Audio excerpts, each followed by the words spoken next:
কোথায় সেই মুহাম্মদ বিন কাসেম 17 বৎসরের যুবক, আরব থেকে, আরব জাহান থেকে আসছে ভারতে, সিন্ধু প্রদেশে দেবল রাজার এলাকায় একজন বোনকে একজন ডাকাত, জলদস্যু,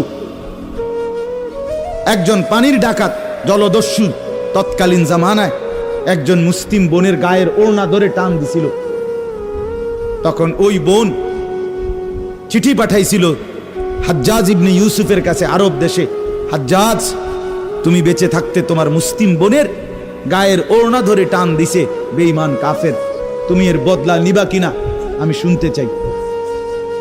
হাজ্জাজ ইবনে ইউসুফ, আমরা কিতাবে পড়ছি, এরকম চেয়ার ছেড়ে লাফ দিয়া দাঁড়াইয়া চিৎকার দিয়ে বলছে, বোন আমার, গোটা আরবের সমস্ত মুসলমান যুবক প্রয়োজনে জান দিবে, আরবের সমস্ত যুবকের কলিজা যাবে, জান দেবে, শাহাদাত বরণ করবে প্রয়োজনে, তবু আমি তোমার এই বেইজ্জতির বদলা নেব।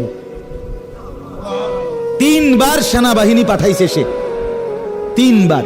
প্রথম 2 বার পরাজিত হইছে মুসলিম বাহিনী, তৃতীয়বারে নিজের একমাত্র মেয়ের জামাই মুহাম্মদ ইবনে কাসেম রাহমাতুল্লাহ আলাই, এই উনি ওনারে দিয়া এরপরে এই সিন্ধু দেবল রাজাকে পরাজিত করে ওই বোনকে জেলখানা থেকে উদ্ধার করছে এবং এই হিন্দু রাজার এলাকায় কালেমার পতাকা উড়াইয়া দিছে। হ্যাঁ, সেখান থেকেই এই ভারতীয় উপমহাদেশে মুসলমানদের যাত্রা, ইসলামের সূচনা।